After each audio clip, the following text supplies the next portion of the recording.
Hello hello hello, नमस्कार।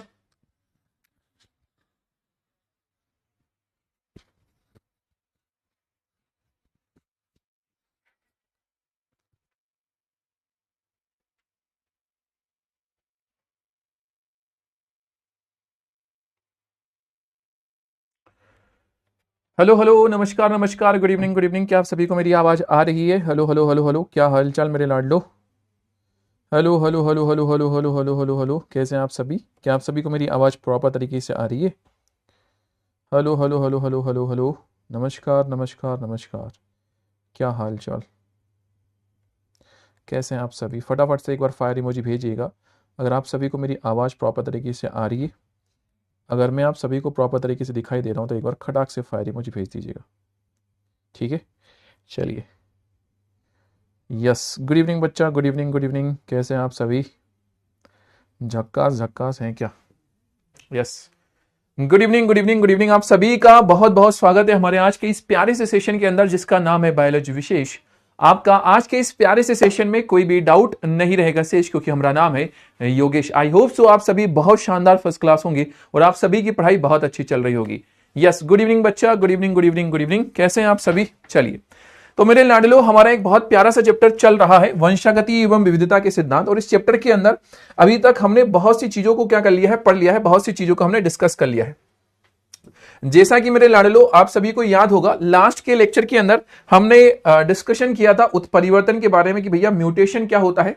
हमने इस बात के बारे में क्या किया था, चर्चा की थी, इस बात के बारे में हमने डिस्कशन किया था। तो आई होप सो आपको ये बात याद होगी लास्ट के लेक्चर की। याद है? अरे बोलो भैया, याद है कि नहीं है? याद है कि नहीं है? यस सर, हमें याद है लास्ट के लेक्चर की बातें। आपने उत्परिवर्तन के बारे में, म्यूटेशन के बारे में हमसे डिस्कशन किया था। म्यूटेशन के बारे में जब हम चर्चा कर रहे थे मेरे लाडलो, तो हमने और भी बहुत सी ऐसी चीजें हैं जो कि हमने म्यूटेशन के बारे में पढ़ी थी। मैंने आपको म्यूटेशन के कुछ अलग अलग प्रकार बताए थे। मैंने आपसे कहा था हमारे पास में एक नल सोमी होता है, हमारे पास में मोनोसोमी होता है। क्या आपको याद है मेरे लाडलो? यस या नो? फटाफट से एक बार फायर इमोजी भेज दो। हाँ जी सर, आपने हमसे कहा था और हमें ये बात बहुत अच्छे से याद है। सर जी, आपने हमें एक छोटा सा टॉपिक और पढ़ाया था। आपने हमसे कहा था आनुवांशिक विकार के बारे में, जेनेटिक डिसऑर्डर के बारे में। सर जी, आपने हमको बताया था। मैं आपसे ये आपको पहले से बता दूं, आपको मैं ये पहले से बता दूं मेरे लाडले कि आनुवांशिक विकार के बारे में इस साल टोटल मेरे लाडले 7 सेट आए थे आपके यूपी बोर्ड के अंदर। टोटल 7 सेट आए थे, ठीक है ना?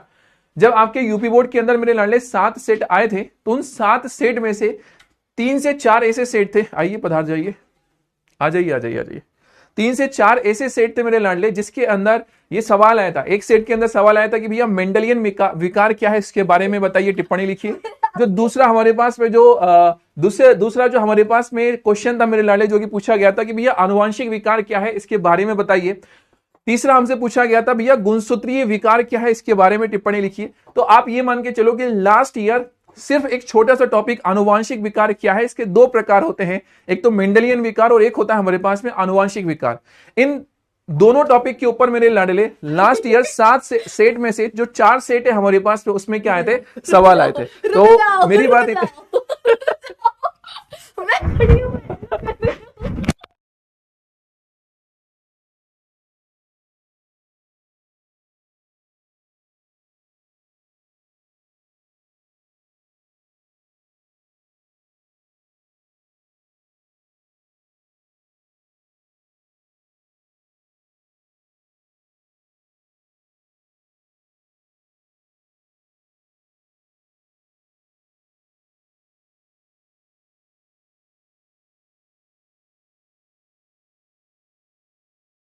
हेलो हेलो हेलो, आवाज आ रही है आपको? हेलो हेलो हेलो हेलो, आवाज आ रही है? ले ले हेलो हेलो हेलो, गई गई। मैंने माइक बंद करके दिया था। Hello hello. भाई तुम लोग आवाज सुनते सुनते थक गए होंगे, इसलिए मैंने माइक को म्यूट करके दिया था। आ रही है अब? अब आवाज आ रही है, चालू कर। आ रही है अब? क्या हिट कर दी मैंने आपके साथ यार। तो मेरे लाडलो, हम डिस्कशन करने वाले हैं कोई डिस्कशन नहीं हो रहा था। मैं खड़ी हूँ, डिस्कशन भाई मैं अपना यहाँ होटल का नाम भूल गई हूँ। मैं याद कर रही हूँ कौन सा था, मतलब एड्रेस भूल गई, होटल का नाम तो अच्छा भाई, याद तुम लोगों के लिए एक बहुत बड़ा सा सरप्राइज है। यस। ठीक है ना? और सबसे बड़ा सरप्राइज मैं हूँ कि आज मैं सर की क्लास में एंट्री करके हमेशा कहते हैं मैम सरकार की क्लास में जाओ, ये देखो। बोलते हैं क्या ये लोग? हाँ, सच में बोलते हैं? नहीं मैं आपको बस ऐसी थोड़ा सा बुलाने के लिए बोलते हाइप कर रही हूँ आपका। हैं। हाँ, यस मैम, ठीक है। तो मेरे लाडलो, तो भाई बात इतनी है हाँ, कि तुलसीदास जी ने ये कहा था, तुलसीदास जी की बहन अब ये कह रही है, होई है वही जो राम रचि राखा। होई है जो ही राम रची राखा। गलत बोल रहे हैं आप। होई है तो क्या होई बोलते हैं? है वही होई है ओही जो राम रचि जो राखा। राम रची राखा। अब एक साथ वो बोलिए। तो बढ़ा वही शाखा। अब एक बार में बोलिए सारा। फिर से बताओ यार। चलो भाई क्लास ले लो, वॉइस नहीं आ रही, बेकार है आ रही आपका आवाज, माइक, आ रही आवाज, आ रही। माइक बेकार अरे है एक आपका। तो होते हैं भाई, सब जगह पर होते हैं। अच्छा तुम लोगों से एक सवाल है, मैं पूछ रही हूँ कि हमारा जो रुधिर है वो अरुण रंग का क्यों होता है, और अगर वो अरुण रंग का होता है तो हमारी त्वचा के बाहर वो हरित क्यों दिखाई देता है, हरित या नील इस रंग में क्यों दिखाई देता है? ये लीजिए सर। अरे यार एक तो ये है ना, चलो बाद में इनके जाने के बाद में बताऊंगा मैं। कोई बात नहीं, मेल पे आया होगा, मेल पे देख लो। मैम जी कैसे? मैम बढ़िया है, वॉइस प्रॉपरली आ रही है। चलिए हाँ भाई, एक तो ये है ना, ये उल्टी सुल्टी चीजें देखते रहते हैं ये लोग आजकल रील में, और नहीं अगर उल्टी सुल्टी देखते हैं तो खुद उल्टी सुल्टी बनाते रहते हैं कि खून अगर नीला है तो हम लाल क्यों है, तो ऐसा क्यों है, तो वैसा क्यों है। पहले खुद सवाल बनाएंगे फिर खुद उसका आंसर देंगे। हे भगवान, क्या होगा इस देश के शिक्षकों का। कुछ भी सुन हाँ। रही हूँ मैं खड़ी होके यहाँ पे। ये तो बहुत अच्छी बात है। तो मेरे लाडले चलते मैम कुछ चलते बच्चों को कुछ मोटिवेशन देंगे। जो पानी से नहाएगा वो लिबास बदलता है, जो पानी से नहाता है वो लिबास बदलता है, और जो पसीने से नहाता है वो इतिहास बदलता है। जो पसीने से नहाता है वो बास मारता है, सीधी सी बात। मैं जा रही हूँ, रात को मिलते हैं, ठीक है? वहीं फोन करते हैं। Bye bye. चलिए बाय मैम। तो भाई तुम लोगों को मैं बता दूं, मैम ने ये बहुत सारी ऐसी कुछ कॉन्ट्रोवर्शियल चीजें बताई। सुनो, सभी लोग इकट्ठा हुए हैं, ठीक है ना, मतलब कुछ आपके लिए सरप्राइज है, और कुछ मतलब सभी लोग इकट्ठा हुए हैं। सभी लोग इन द सेंस आपके सारे जो टीचर हैं ऑलमोस्ट वो इकट्ठा हुए हैं। जल्दी आपको सरप्राइज जो है वो पता चलेगा कि क्या सरप्राइज है, ठीक है ना। यस आइए आइए सर, अरे आप भी आइए यार, आइए। क्या नहीं, ठीक है भाई, अब एक और सरप्राइज होल्ड करके रख देते हैं, हमारा क्या जा रहा है। चलिए, तो स्वागत है आप सभी का। चलिए तो शुरू करें मेरे लाडले, अगर आपकी परमिशन होगी, विद योर परमिशन हम शुरू करेंगे हमारा आज का ये प्यारा सा सेशन। खटाक से बता दो यार, बिना किसी देरी के हम शुरू करेंगे हमारा आज का ये प्यारा सा सेशन। अरे हाँ ला ला ला ला ला।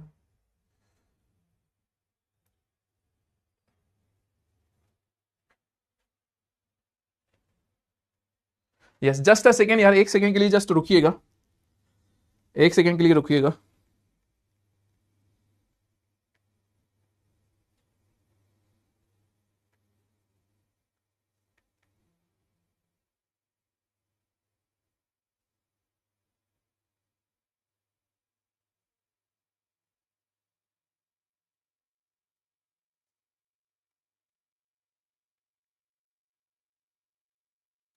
चलिए तो शुरू करें मेरे लाडलो हम आज का ये प्यारा सा सेशन। वॉइस स्लो है, ठीक है भैया, आवाज हम बढ़ा देंगे, अभी थोड़ी देर में हम आपकी आवाज जो है वो बढ़ा देंगे, ठीक है ना। जस्ट अ सेकंड के लिए जस्ट रुकिएगा यार, एक छोटा सा काम है वो मैं पूरा कर लूं। अरे यार शिट,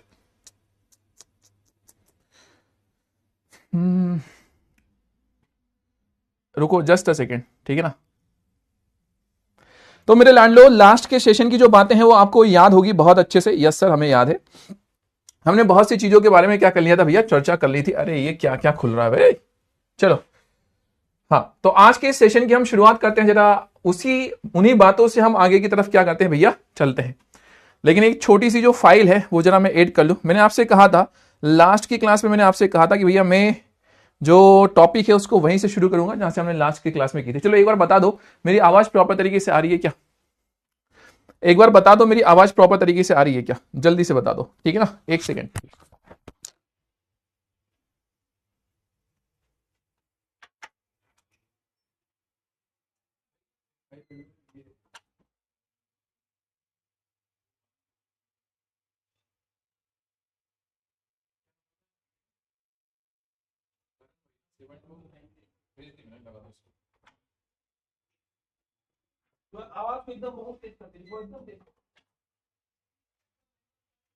चलिए भैया तो शुरू करें, शुरू कर दें भैया, अब बिना देरी के शुरू कर दें, अगर आपकी परमिशन हो, with your permission, with your permission. हम शुरू करें हमारा आज का ये प्यारा सा सेशन। चलिए, तो जैसा कि मैंने तुमसे कहा, नए स्टूडियो में, मतलब नए स्टूडियो इन द सेंस थोड़ा बाहर आए हुए थे हम, नोएडा से क्लास ले रहे थे। अभी 2-4-8 दिन जो है वो यहीं से क्लास लेंगे और सारे जो टीचर हैं वो आपके एक जगह ही आपको मिल रहे हैं। चिंता मत करो, आपके एटीपी सर से भी आपको हम मिला देंगे, डोंट वरी, जल्द ही मिलाने वाले। चलिए, तो शुरू करें मेरे लाडले। Okay okay okay okay okay okay okay okay, just a second, जरा एक फाइल मेरी लग जाए, उसके बाद में हम शुरू करते हैं। यस मेरे लाडलो, हमने लास्ट के सेशन में पढ़ा था मोनोसोमी के बारे में। जरा कमेंट सेक्शन के अंदर मुझे बताओ कि मोनोसोमी को हम किस तरह से रिप्रेजेंट करते हैं। जल्दी से बताओ, मोनोसोमी को हम किस तरह से रिप्रेजेंट करते हैं, जल्दी बताओ। आपके सामने लिखा हुआ आ रहा होगा कुछ, teacher will be back soon लिखा हुआ आ रहा होगा, क्योंकि मुझे एक फाइल लगानी है और वो फाइल में लगा दो, उसके बाद में फिर हम हमारे आज के इस प्यारे से सेशन की बातों को शुरू करते हैं। चलिए, ला ला ला ला ला ला ला ला ला ला ला ला, हाँ कहीं भी लगा दो उसको।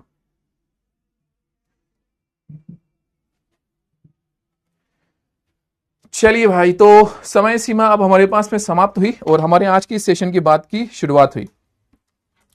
आज की इस सेशन की बातों की हमारे पास में क्या हुई, शुरुआत हो। जैसा कि मेरे लाडले आपको पता है, हमने लास्ट के लेक्चर में बहुत सी चीजों को पढ़ा था, मोनोसोमी ओनोसोमी सब कुछ हमने पढ़ डाला था। और आज के इस सेशन की यदि हम बात करें तो आज के इस सेशन के अंदर हम आनुवांशिक विकार को ही आगे की तरफ लेकर के चलने वाले हैं। हमने बहुत सी चीजों को लास्ट के सेशन के अंदर सल्टा मारा था और आज उसी से ज्यादा अंदर गहराई में हम क्या करेंगे, बात करेंगे। ये फाइल मुझे लगाना था। लास्ट के लेक्चर के अंदर मैंने सबसे पहले आपको उत्परिवर्तन के बारे में पढ़ाया था, उत्परिवर्तन क्या होता है ये सब पढ़ाया मैंने। देन इसके बाद में मैंने लाडले हमने ये वाली चर्चा शुरू कर दी थी कि भैया मोनोसोमी क्या होता है, नलसोमी क्या होता है, ट्राइसोमी क्या होता है और टेट्रासोमी क्या होता है। इन सब चीजों के बारे में हमने क्या कर ली थी भैया, चर्चा कर ली थी। अब यहां से आगे अब मेरी बातों को जरा ध्यान से सुनने का प्रयास करना। आपने ये देखा होगा मेरे लाडले कि यहां पर या तो एक क्रोमोसोम एक्स्ट्रा होता है, ऐड होता है, तो उसे हम ट्राइसोमी बोल देते हैं। 2 क्रोमोसोम एक्स्ट्रा ऐड होते हैं तो उसे हम टेट्रासोमी बोल देते हैं। एक क्रोमोसोम अगर कम होता है तो उसको मोनोसोमी, और 2 क्रोमोसोम अगर कम होते हैं तो उसको हम नलसोमी के नाम से जानते हैं। ठीक है सर, इतनी बात हमारे पास में क्लियर है। अब ध्यान से सुनो, कभी कभी अगर आपके पास में एक सिंगल सा गुणसूत्र है, एक सिंगल सा गुणसूत्र है, तो इसे आप क्या बोलते हो मेरे लाडले, हैप्लॉइड कंडीशन है। और 2-2 अगर है हमारे पास में तो इसे आप बोलते हो मेरे लाडले, हमारे पास में क्या हो गया है, ये डिप्लॉइड कंडीशन। और 3-3 अगर हमारे पास में हो गया तो इसे हम क्या बोल देते हैं, ये ट्रिप्लॉइड कंडीशन हो गई। ठीक है ना। आप लिख करके नहीं पढ़ाते हैं, आप लिख करके नहीं पढ़ाते मेरे बच्चा। अगर आप ऐसी बातें कर रहे हैं कि सर आप लिख करके नहीं पढ़ाते हैं, तो फिर मेरा कुछ कहना ही नहीं है। मैं क्या कहूं ऐसे बालक से जो ये मुझे बोल रहा होगा, जो मुझे ये बोल रहा है कि सर आप लिख करके नहीं पढ़ाते। क्या बोले, हम कुछ नहीं बोल सकते। चलिए ओके, हम कछु ना बोल सकते। हाँ, हमारे जो बच्चे हैं जो डेली हमें देख रहे हैं वही बोलेंगे इस बारे में जो भी बोलना है। चलो सुनना, जरा ध्यान से सुनना। चलो ध्यान से सुनना। लाइव क्लास का टाइम क्या है, रोज 6 बजे होती है। रोज नहीं, मतलब सोमवार मंगलवार बुधवार हमारे पास में 6 बजे होती है। चलो ध्यान से सुनो, शुरू करें मेरे बच्चा, शुरू करें मेरे लाडलो, आगे की बातों को शुरू करें। 1 शॉट मेरे लाडले आपका अपलोड होगा। 1 शॉट का मेरे लाडले कुछ समय अभी डिसाइड नहीं हुआ है, हमने पूछा था पर उन्होंने कहा नहीं सर अभी नहीं दे सकते हैं, अभी थोड़ा सा रुकिए। तो अभी हम रुके हुए हैं, ठीक है ना। चलिए शुरू करें मेरे लाडले। ओके, आगे की तरफ चले हम, शुरू करें शुरू करें शुरू करें। आवाज बढ़ा दूं क्या, आवाज बढ़ा दूं क्या, आवाज को बढ़ा दो, बताओ। आवाज को हम बढ़ा दे रहे हैं। चलिए ठीक है भैया, ओके चलिए शुरू करें शुरू करें शुरू करें शुरू करें। चलिए बहुत बढ़िया, तो शुरू कर रहे हैं सर जी हमारा आज का ये प्यारा सा सेशन। आवाज को मैंने बढ़ा दिया, आवाज मैंने बढ़ा दिया। ये हमने लास्ट के सेशन के अंदर ये बातों को डिस्कस किया था, ये बातों को हमने चर्चा में लेकर के आया था कि यदि गुणसूत्र के हमारे पास में अलग अलग जोड़े हो, उसमें से एक गुणसूत्र अगर कम हो जाए तो उसे हम मोनोसोमी बोलते हैं।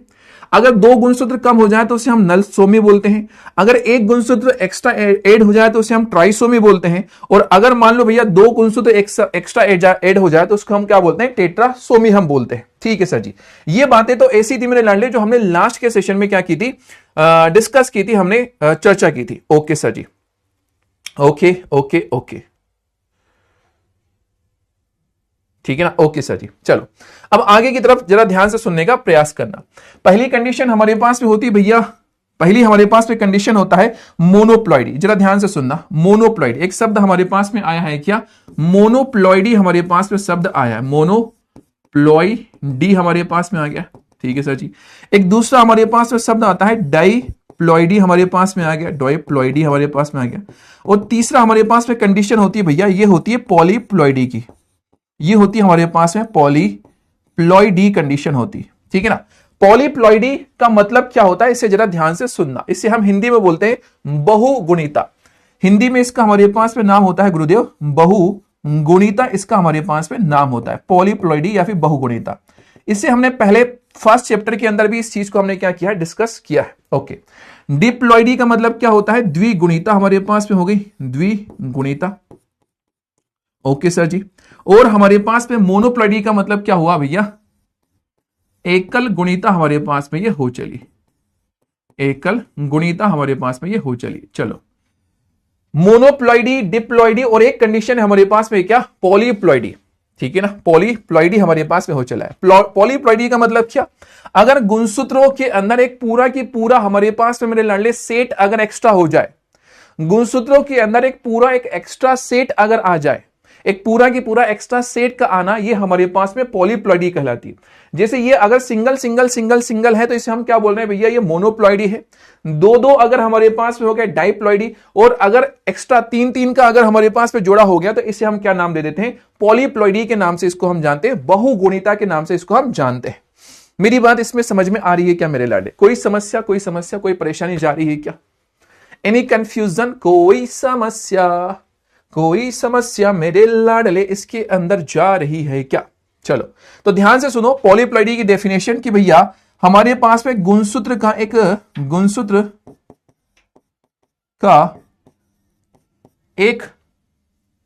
इस पे रख दो, गुणसूत्र का एक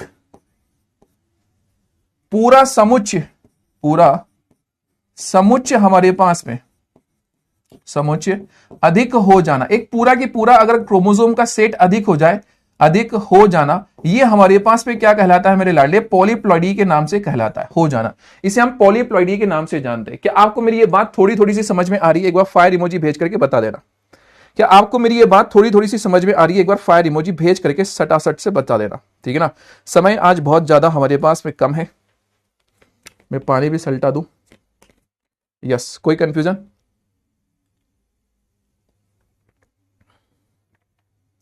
हाँ जी, कोई कंडीशन,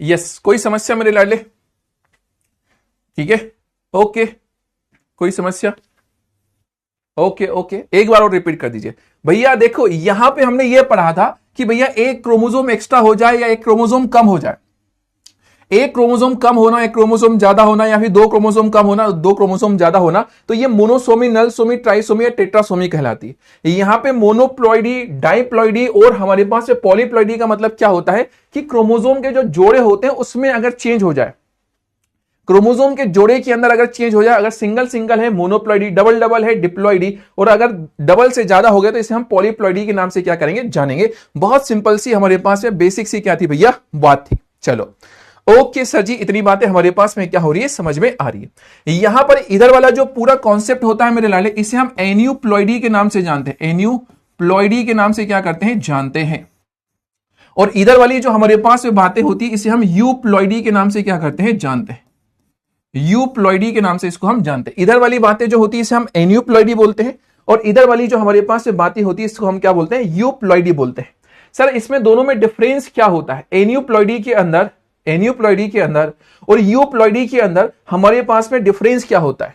मेरे लाडले, मैंने ये बातें लास्ट के लेक्चर में बहुत ज्यादा डिटेल में आपको समझाई थी कि यहां पर एक क्रोमोसोम एक्स्ट्रा होता है या फिर कम होता है, प्लस माइनस अगर कुछ हो रहा है, एक क्रोमोसोम मान लो कम हो रहा है या एक क्रोमोसोम एक्स्ट्रा हो रहा है, दो क्रोमोसोम कम हो रहे हैं या दो एक्स्ट्रा हो रहे हैं, तो गुणसूत्र के संख्या में थोड़ा बहुत परिवर्तन हो तो उसे हम क्या बोलते हैं, एन्यूप्लॉइडी बोलते हैं।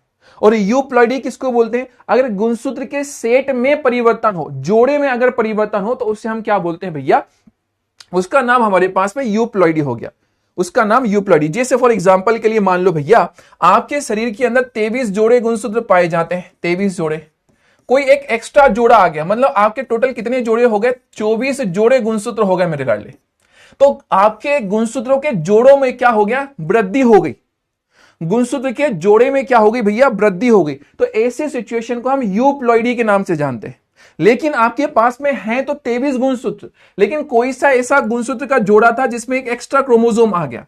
गुणसूत्र के जोड़े तो 23 हैं, लेकिन कोई सा ऐसा गुणसूत्र था हमारे पास में जिसमें एक एक्स्ट्रा आ गया, तो उसे क्या बोलते हैं, एन्यूप्लॉइडी के नाम से जानते हैं। इसमें अगर कोई कंफ्यूजन आपको हो रहा हो तो मैं आपको इसकी डेफिनेशन ही क्या कर देता हूं, अलग से लिखवा करके दे देता हूं। मैं आपको इसकी डेफिनेशन ही क्या कर देता हूं, अलग से लिख करके दे देता हूं। देखो हमने यहां पे लिखा हुआ है भैया एन्यूप्लॉइडी। एन्यूप्लॉइडी कोशिका विभाजन के समय क्रोमेटिड के बीज संयोजन की अनुपस्थिति का, बीज संयोजन मतलब अलग होने की उपस्थिति के कारण एक क्रोमोसोम की कमी होना या अधिकता होना, केवल एक गुणसूत्र का कम होना या ज्यादा होना, गुणसूत्र की संख्या का कम या ज्यादा होना, ये हमारे पास में क्या कहलाएगा, एन्यूप्लॉइडी कहलाएगा। और पॉलीप्लॉइडी हम किसको बोलेंगे, गुणसूत्र के पूरे सेट का कम या ज्यादा होना, वो हमारे पास में क्या कहलाएगा, यूप्लॉइडी के नाम से जाना जाएगा। उसे हम क्या बोलेंगे, यूप्लॉइडी के नाम से यहां पे जाना जाएगा। तो यहां पे मैं लिख दे रहा हूं भैया एन्यूप्लॉइडी। एन्यूप्लॉइडी, एन्यूप्लॉइडी का हमारे पास में मतलब क्या हो गया, गुणसूत्र, गुणसूत्र संख्या में परिवर्तन, गुणसूत्र की संख्या में अगर परिवर्तन होगा तो उससे मेरे लाडले हम एन्यूप्लॉइडी के नाम से क्या करेंगे, जानेंगे। ठीक है सर जी। और यूप्लॉइडी हम किसको बोलेंगे सर, यूप्लॉइडी हम किसको बोलेंगे सर, यूप्लॉइडी हमारे पास में क्या कहलाएगा, गुणसूत्र, गुणसूत्र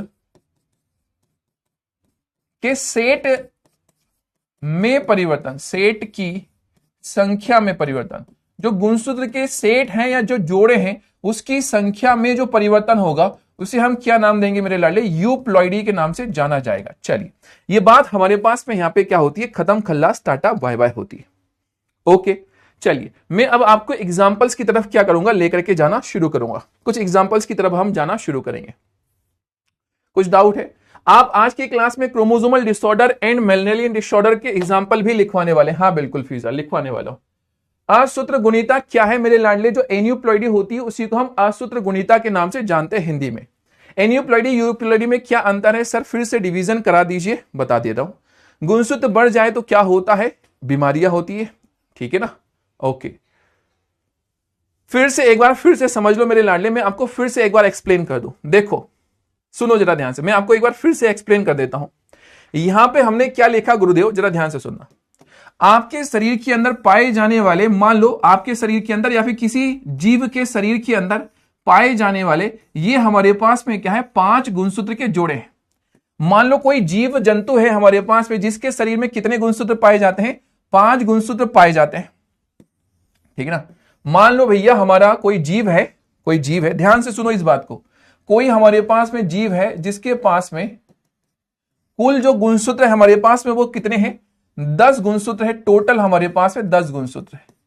लेकिन जब ये जोड़े बना रहा था मेरे लाडले तो इसने कितने जोड़े बनाए, 5 जोड़े बनाए। जब ये जोड़े बना रहा था तो इसने कितने जोड़े बनाए, 5 जोड़े। अब यहां पर 2 कंडीशन हमारे पास में निकल करके आती है, 2 कंडीशन निकल करके आई।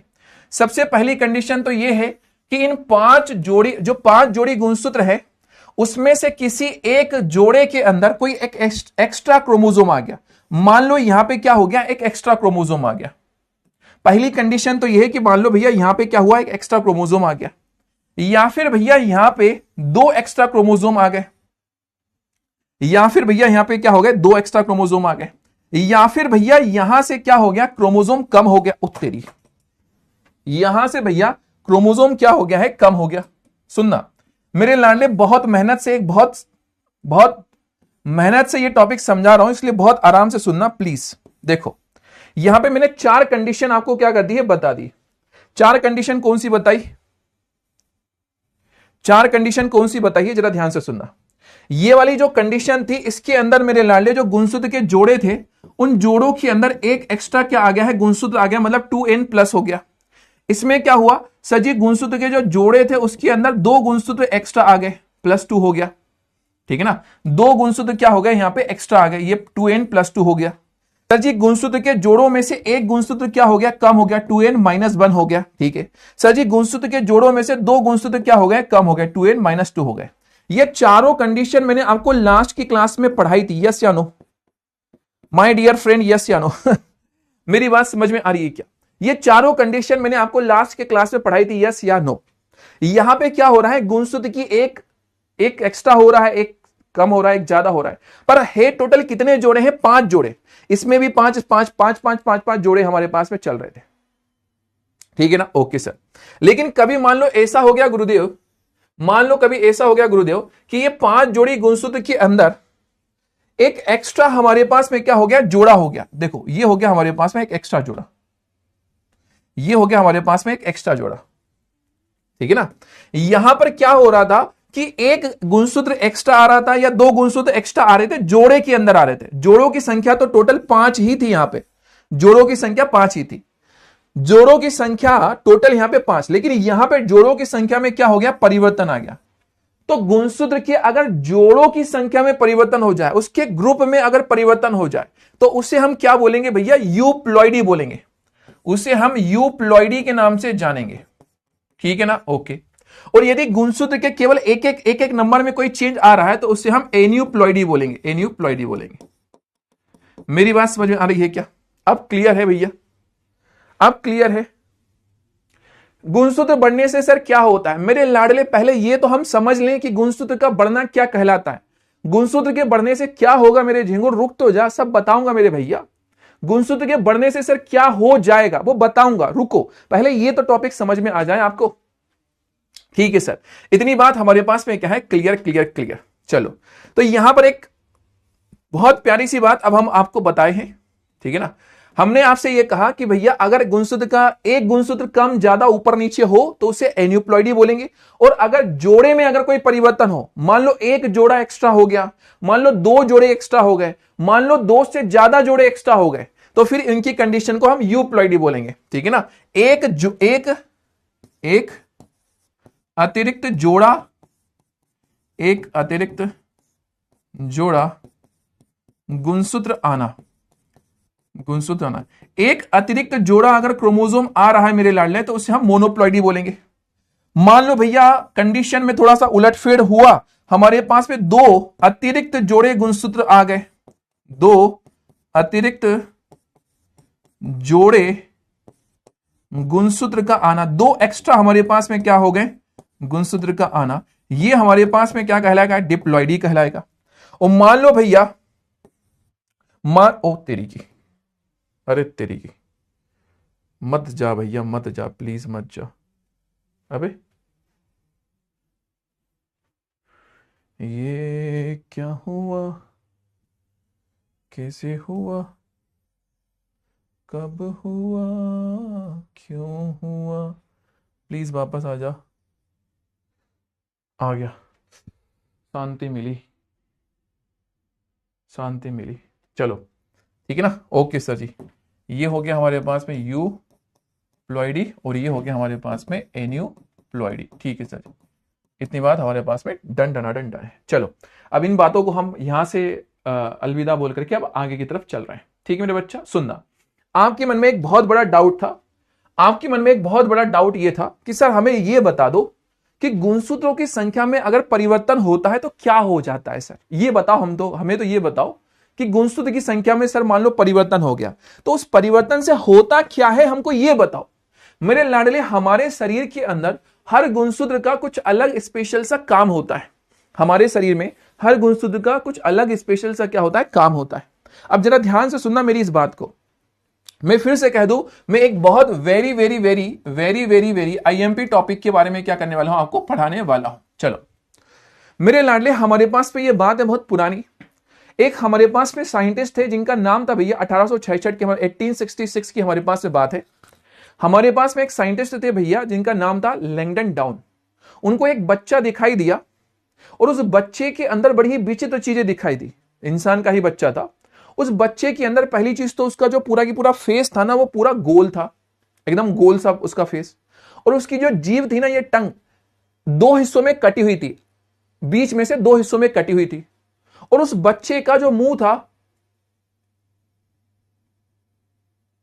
ऐसा खुला हुआ, मुंह बंद नहीं हो रहा, उसका मुंह खुला हुआ, अपना मुंह बंद हो जाता है, उसका पूरा मुंह खुला हुआ। पहली चीज तो उसका सिर जो है पूरा की पूरा गोल दिखाई दे रहा है, उसकी जीभ बीच में से कटी हुई दिखाई दे रही है, उसका मुंह खुला हुआ दिखाई दे रहा है, और उसकी जो हथेली है मेरे लाडली, ये बहुत ज्यादा क्या है, चौड़ी हथेली दिखाई दे रही है, और वो बच्चा थोड़ा अजीब सा दिखाई दे रहा है। कौन देख रहा है? एक साइंटिस्ट है, नाम है उनका लैंगडन डाउन। 1866 में वो क्या कर रहे हैं, एक ऐसा बच्चा देख पा रहे हैं, देखा उन्होंने। अब उनके दिमाग में ये एक चीज गई कि यार ये बच्चा इतना अलग, इतना अजीब क्यों दिखाई दे रहा है, ये है तो इंसान का बच्चा, पर ये इतना अजीब सा क्यों दिखाई दे रहा है, इसमें आखिर ऐसा क्या है कि भैया ये इतना अजीब दिखाई दे रहा है। तो लैंगडन डाउन ने भैया उस बच्चे के ऊपर थोड़ा सा फोकस किया, उस बच्चे को थोड़ा सा डिटेल एनालिसिस में लिया। जब उस बच्चे को थोड़ा डिटेल एनालिसिस में लिया तो इनको यह पता चला कि इस बच्चे के, भैया चूंकि मनुष्य का बच्चा है तो मनुष्य के अंदर टोटल 23 जोड़े गुणसूत्र होते हैं। तो इस बच्चे का जो 21वां जोड़ा गुणसूत्र था ना, मनुष्य में टोटल कितने गुणसूत्र होते हैं? 23 जोड़े गुणसूत्र होते हैं। इस बच्चे के अंदर जो 21वां जोड़ा गुणसूत्र था उसमें एक एक्स्ट्रा क्रोमोसोम आ गया, एक एक्स्ट्रा हमारे पास में क्या आ गया, क्रोमोसोम आ गया। ठीक है ना, टोटल 23 जोड़े होते हैं। जैसे कि ये पहला जोड़ा हो गया, ऐसा हमारे पास में मान लो ये 22वां जोड़ा है, ये 21वां जोड़ा है, और ये हमारे पास में हो गया 23वां जोड़ा। तो जो 21वां जोड़ा गुणसूत्र था उसमें क्या हो गया, एक एक्स्ट्रा क्रोमोसोम आ गया। ये 21वां जोड़ा गुणसूत्र था, इसमें एक एक्स्ट्रा क्रोमोसोम आ गया। बाकी के सारे जोड़े नॉर्मल है, लेकिन 21वां जोड़ा जो गुणसूत्र है उसमें एक एक्स्ट्रा क्रोमोसोम आ गया। अब मैंने आपको ये पहले ही पढ़ा दिया है कि अगर एक एक्स्ट्रा क्रोमोसोम आ जाए, किसी भी जोड़े में अगर एक एक्स्ट्रा क्रोमोसोम आ जाए तो उसे हम क्या बोलते हैं मेरे बच्चा?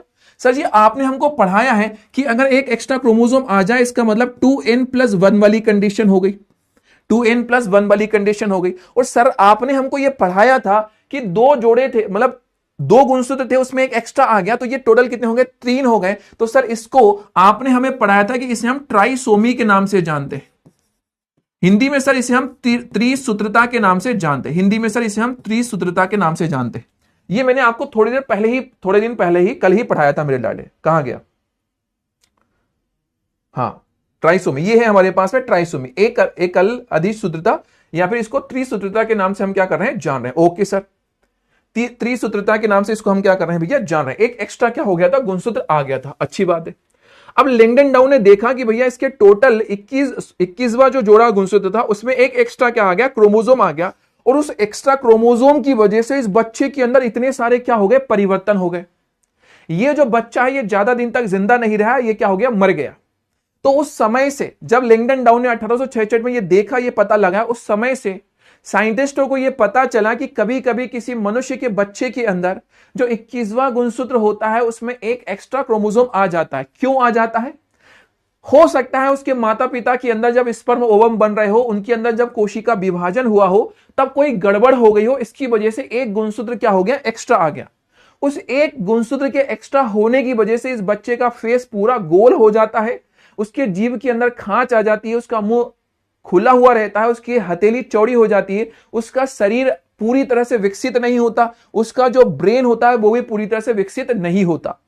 ठीक है, अब इस तरह की चीज पहली बार लैंगडन डाउन ने देखी। तो ये जो बीमारी थी 21वें जोड़े गुणसूत्र के अंदर एक एक्स्ट्रा क्रोमोसोम का आ जाना, इस बीमारी को मेरे लाडले नाम दे दिया गया क्या, डाउन सिंड्रोम, इसका नाम रख दिया गया। डाउन सिंड्रोम इसका हमारे पास में क्या कर दिया गया, नाम रख दिया गया। क्या आपको मेरी ये बात समझ में आ गई मेरे लाडले? मेरी बात समझ में आ गई। अब इस पूरे की पूरे डाउन सिंड्रोम की एक सबसे बड़ी खासियत तो ये कि भैया इसके अंदर टोटल मनुष्य के अंदर कितने गुणसूत्र पाए जाते हैं, 46 गुणसूत्र पाए जाते हैं। लेकिन डाउन सिंड्रोम का जो बच्चा था, जो बालक था, उस बालक के अंदर 21वां जोड़ी जो गुणसूत्र है उसमें एक एक्स्ट्रा क्या आ गया, क्रोमोसोम आ गया। तो टोटल गुणसूत्र कितने हो जाएंगे, टोटल गुणसूत्र हमारे पास में हो जाते हैं 47। जो डाउन सिंड्रोम वाले पेशेंट्स होते हैं उसमें टोटल गुणसूत्रों की संख्या कितनी होती है, 47। ये बहुत आईएमपी पॉइंट है जो मैं तुम्हें बता रहा हूं, ठीक है ना। इस साल हर साल सवाल आता है, इस साल भी तुम्हारे 7 सेट में से किसी एक सेट में ये सवाल आएगा, डाउन सिंड्रोम के बारे में कुछ ना कुछ सवाल आएगा, ठीक है ना। तो डाउन सिंड्रोम बेटा क्या है, एक जेनेटिक डिसऑर्डर है, मतलब जीन या फिर क्रोमोसोम में परिवर्तन हुआ, क्रोमोसोम में परिवर्तन हुआ, उसकी वजह से होने वाली हमारे पास में क्या है, ये बीमारी है। क्या आपको मेरी ये बात समझ में आ गई? मैंने आपको कल ही ये पढ़ाया था, इससे पहले वाली क्लास में कि गुणसूत्रीय विकार, क्रोमोसोमल डिसऑर्डर गुणसूत्र में परिवर्तन की वजह से होने वाले विकार होते हैं। और इसका पहला एग्जाम्पल आज मैं तुम्हें पढ़ा रहा हूं। नाम है हमारे पास में क्या? डाउन सिंड्रोम हमारे पास में नाम है। क्या आपको मेरी ये बात समझ में आ रही? और डाउन सिंड्रोम क्यों होता है? तो 21वें गुणसूत्र में परिवर्तन की वजह से होता है। डाउन सिंड्रोम क्यों होता है? 21वें गुणसूत्र में परिवर्तन की वजह से होता है। क्या आपको ये मेरी बात समझ में आ गई है? अगर हाँ तो एक बार आप मुझे फायर इमोजी भेज करके बताएंगे खटाक से, ठीक है ना? एक बार मुझे फायर इमोजी भेज करके बताएंगे। डाउन सिंड्रोम के अंदर टोटल नंबर ऑफ गुणसूत्र कितने हो जाते हैं सर? तो टोटल नंबर ऑफ गुणसूत्र हमारे पास में 47 होते हैं। और इसी को मेरे लाडले एक और नाम दिया जाता है मैंगोलिज्म। जड़ता इसका हमारे पास में नाम होता है। इसी डाउन सिंड्रोम को मैंगोलिज्म जड़ता के नाम से हम जानते हैं। टोटल गुणसूत्र कितने हो जाते हैं? 47 गुणसूत्र हमारे पास में देखने को मिलते हैं। टोटल क्रोमोसोम हमारे पास में 47 क्रोमोसोम होते हैं, ठीक है? ओके सर, इतनी बात हमारे पास में क्या है? डन है। क्या डाउन सिंड्रोम का जनक से होती है या सिर्फ बाद में होती है? बेटा जितने भी आनुवांशिक विकार है, ध्यान से सुनो मेरी बात, मेरे अल्फाजों को पकड़ो। जितने भी आनुवांशिक विकार है, मैं जितने भी आनुवंशिक विकार आपको पढ़ाऊंगा, और जो भी आनुवंशिक विकार हमारे क्लास 12 सिलेबस में नहीं भी है, तो एक चीज दिमाग में ध्यान रखना कि कोई भी आनुवंशिक विकार हो, वो मेरे लाडले जन्म से होने वाली बीमारियां होती है। वो जनक से, पेरेंट्स से ही आने वाली, हमारे पेरेंट्स से ही वो बीमारी हमारे अंदर आई है, ठीक है सर जी? ओके सर, इतनी बात हमारे पास में डन। ये बीमारी जानवरों में भी होती है क्या?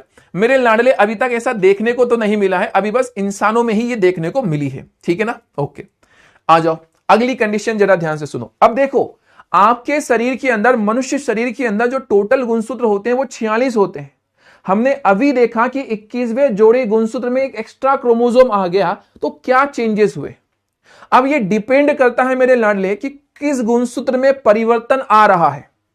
भैया टोटल आपके पास में 23 जोड़े गुणसूत्र हैं, तो कौन से वाले जोड़े के अंदर परिवर्तन आ रहा है, इस बात का मेरे लाडले उस बीमारी से क्या होगा? लेना देना होगा। 21वें जोड़े में अगर कोई परिवर्तन आया, तो हमने अभी ये देखा कि भैया कौन 21वें जोड़े गुणसूत्र में अगर कोई भी चेंज आया, तो हमने ये देखा कि भैया डाउन सिंड्रोम वाली बीमारी हुई। आपके मन में सवाल आएगा कि सर मान लो 8वें गुणसूत्र में कोई परिवर्तन हुआ तो क्या होगा? सर मान लो 6वें गुणसूत्र में कोई परिवर्तन होगा तो क्या होगा? मेरे लाडले, साइंटिस्टों के पास में जैसे जैसे खोज होती है, वैसे वैसे वो इंफॉर्मेशन हमारे पास आती है। अभी तक साइंटिस्टों को कुछ स्पेशल से ही डिजीज के बारे में पता चला है, कुछ स्पेशल ही चीजों के बारे में पता चला है, जिसमें से डाउन सिंड्रोम एक है। 21वें गुणसूत्र में परिवर्तन की वजह से हुआ। ओके, ठीक है सर। आओ अगली तरफ चलते हैं।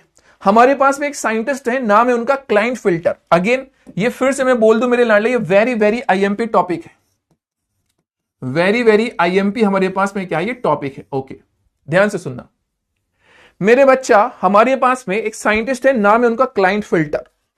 क्लाइंट फिल्टर साहब ने एक बहुत प्यारी सी चीज देखी। किसके अंदर देखी? इन्होंने देखी मेरे लाडले पुरुषों के अंदर। किसके अंदर?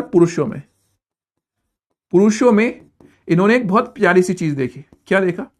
इन्होंने देखा कि यार किसी पुरुष के अंदर महिला वाले लक्षण आ गए है। ऊपर से तो हम, जब उसने कपड़े वपड़े पहन रखे तो हमें तो लग रहा है ये पुरुष है, बट इसके अंदर महिलाओं वाले कैरेक्टर है। महिलाओं वाले कैरेक्टर का मतलब क्या?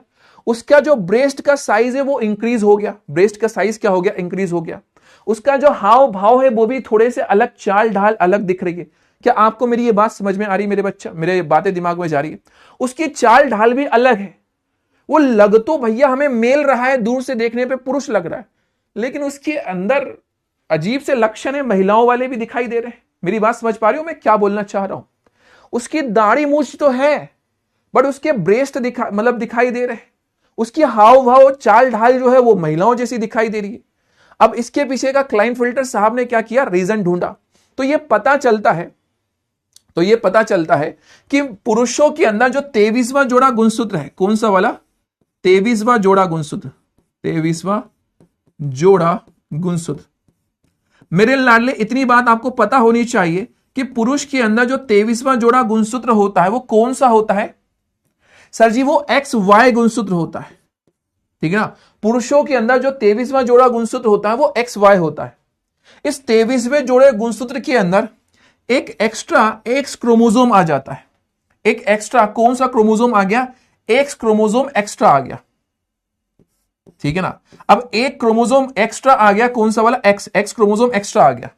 तो इसकी वजह से उस पुरुष के अंदर कुल जो हमारे पास में गुणसूत्र दिखाई देते हैं, कुल जो हमारे पास में गुणसूत्र दिखाई देते हैं, कुल गुणसूत्र वो कितने हो जाते हैं? 47 हो जाते हैं, 47 हो जाते हैं।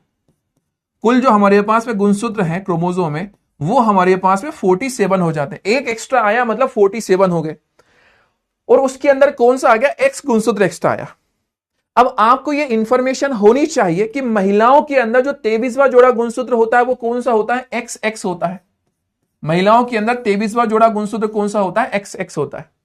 और ये जो पुरुष है जिसमें कि भैया 2X आ गए हैं, 2X क्रोमोसोम, और एक कौन सा क्रोमोसोम है? Y। इसमें इस 2X क्रोमोसोम आने की वजह से, इन 2X क्रोमोसोम के आने की वजह से इसमें किसके जैसे लक्षण आ गए हैं? महिलाओं वाले लक्षण आ गए, ठीक है ना। महिलाओं वाले लक्षण आ गए। उसके ब्रेस्ट का साइज क्या हो गया? इंक्रीज हो गया। महिलाओं जैसे उसके हाव भाव आ गए। क्या आपको मेरी बात समझ में आ गई मेरे लाडले? Any confusion?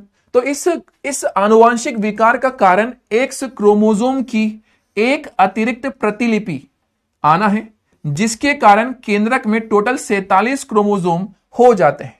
हमने कहा भैया XXY हो जाते हैं। ये क्लाइनफिल्टर सिंड्रोम को रिप्रेजेंट करने का तरीका है। मैं फिर से बोल दूं, क्लाइनफिल्टर सिंड्रोम को हम किस तरह से रिप्रेजेंट करते हैं? XXY। XXY का मतलब क्या हो गया है? क्लाइनफिल्टर सिंड्रोम, ठीक है ना। ऐसे जो पुरुष होते हैं इनके अंदर ब्रेस्ट का साइज बढ़ जाता है, महिलाओं वाले लक्षण आ जाते हैं। और बायोलॉजी के अंदर मेरे लाडले एक बहुत प्यारा सा शब्द है गायनो। गायनो शब्द फीमेल के लिए यूज किया जाता है।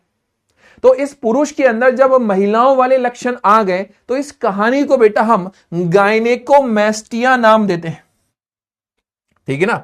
गायनेकोमैस्टिया इसका हमारे पास में नाम हो गया। गायनेकोमैस्टिया का मतलब क्या होता है सर?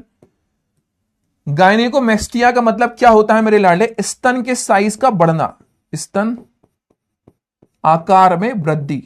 अगर किसी पुरुष के स्तन आकार में वृद्धि है तो उसी को हम क्या नाम दे देते हैं? गायनेकोमैस्टिया नाम दे देते हैं, ठीक है। चलिए एक बार फायर इमोजी भेज करके बताइए कि आपको मेरी ये बात समझ में आ गई है। एक बार फायर इमोजी भेज करके आ जाइए। 21 में XY पाया जाता है। अबे भैया किसने बोल दिया आपको कि 21वें क्रोमोसोम 21वें जोड़ी में XY पाया जाता है? किसने बोल दिया ये?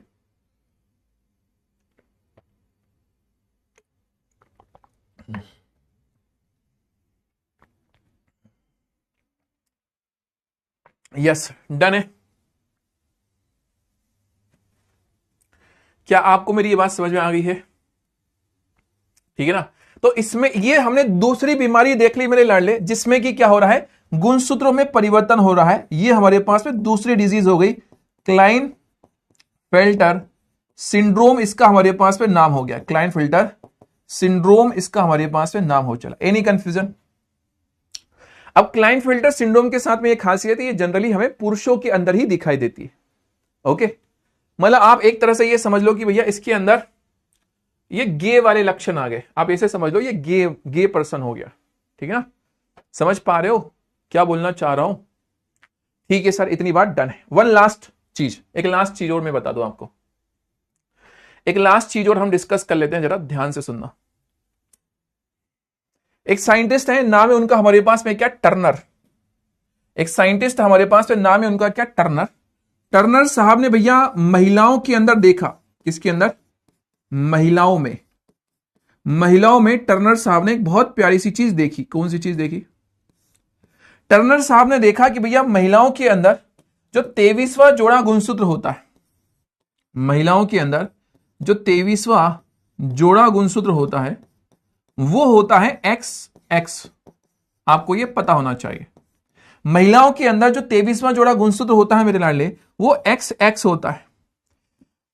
किसी किसी महिला के अंदर जो 23वां जोड़ा गुणसूत्र है जिसमें कि XX क्रोमोसोम पाया जाता है, उसमें से एक X क्रोमोसोम क्या हो जाता है? गायब। तो इस कंडीशन को मेरे लाडले हम XO बोल देते हैं। एक एक्स क्रोमोसोम क्या हो गया भैया, गायब हो गया, मतलब ये एक्स ओ वाली कंडीशन होगी, ओ मतलब जीरो, एक्स जीरो वाली कंडीशन हो गई। टोटल गुणसूत्र कितने होते हैं महिलाओं के अंदर और पुरुषों के अंदर, 46। अब एक गुणसूत्र अगर कम हो गया, इसका मतलब कुल गुणसूत्र कितने होंगे मेरे लाडले?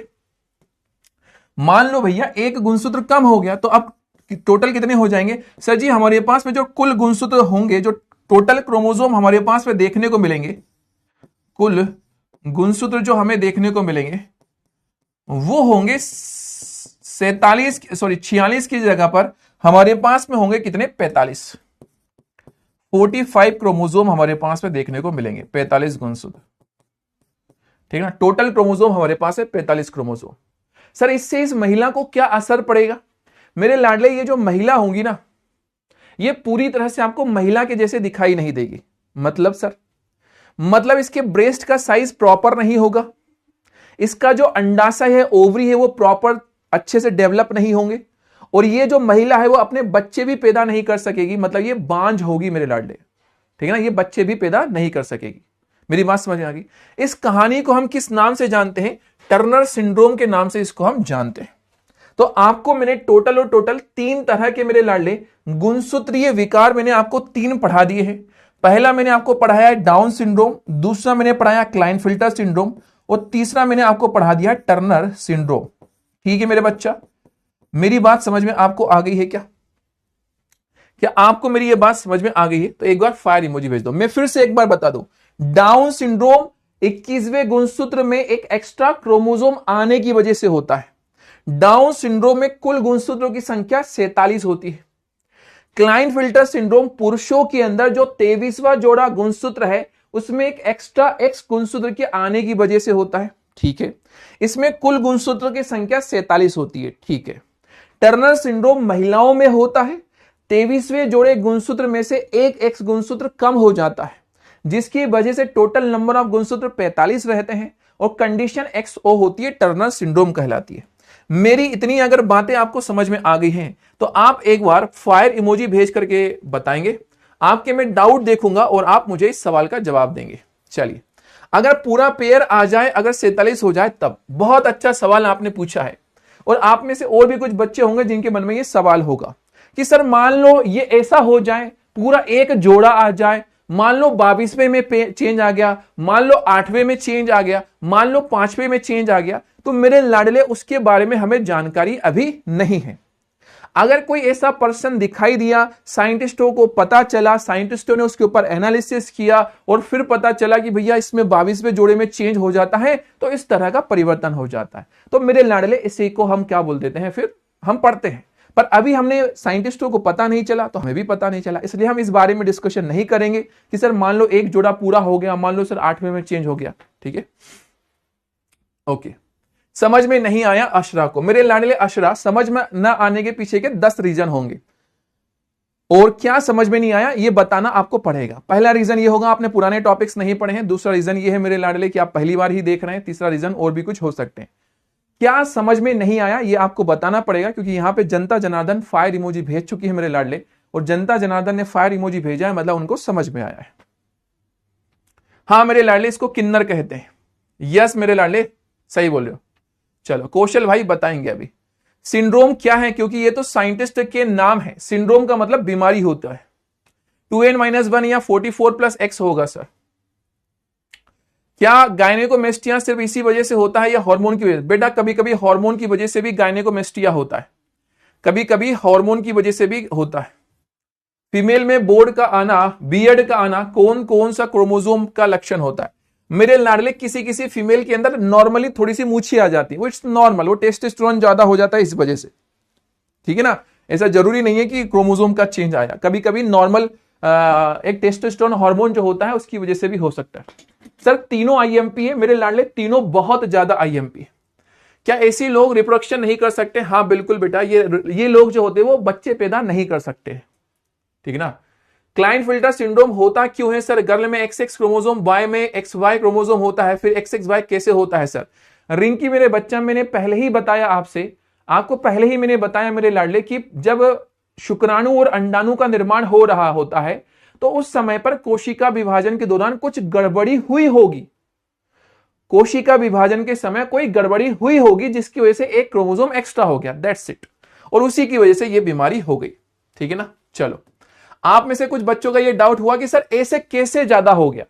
ठीक है ना। और मुझे पता है ये डाउट आपको आता ही है कि सर ऐसे कैसे एक क्रोमोसोम ज्यादा हो गया। मेरे लाडले, इसका जवाब मैंने आपको पहले ही दे दिया। इसका जवाब मैंने आपको पहले ही दे दिया कि कोशिका विभाजन के दौरान कुछ भी गड़बड़ी अगर होती है तो कभी कभी गुणसूत्र कम या ज्यादा हो जाता है।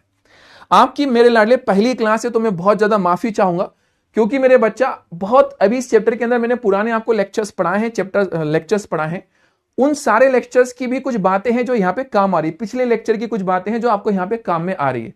तो फिर ऐसी सिचुएशन में अगर आपका पहला लेक्चर है तो आपको ये टॉपिक थोड़ा सा कम समझ में आएगा। मैं उसके लिए हाथ जोड़ करके विनम्र माफी मांगता हूं।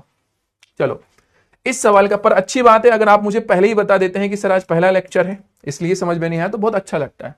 निम्न में से टर्नर सिंड्रोम की अवस्था है XXY, XXY, XO या XX, ये वाली कंडीशन जो होती है टर्नर सिंड्रोम होती है। थोड़ी देर पहले ही मैंने आपको बताया था, सी हमारे पास में करेक्ट आंसर है। ओनली 87% बच्चों ने आंसर दिया है। मेरे लाडले, मैं आपसे ये पहले ही बोल दूं कि ये जो एमसीक्यू क्वेश्चन है ये आपका सबसे ज्यादा एमसीक्यू क्वेश्चन है, वेरी वेरी आईएमपी क्वेश्चन है ये वाला। ठीक है ना। आपने गलत क्यों किया ये आपको पता होना चाहिए। अगला सवाल ये है, अगला सवाल ये है। यस, पोल स्टार्ट कर दूं क्या? जल्दी से आप हमें बताएंगे, क्या हम पोल स्टार्ट कर दें मेरे बच्चा?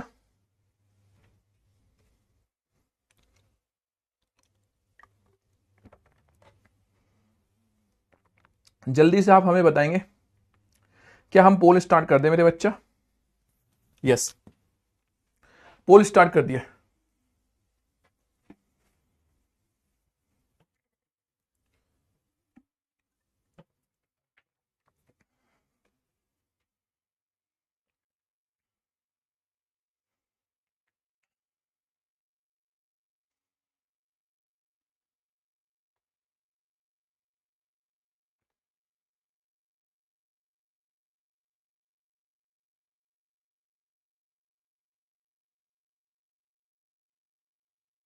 यस, निम्न में से क्लाइनफिल्टर सिंड्रोम की अवस्था है, इनमें से क्लाइनफिल्टर की कंडीशन कौन सी मेरे लाडले बताओ।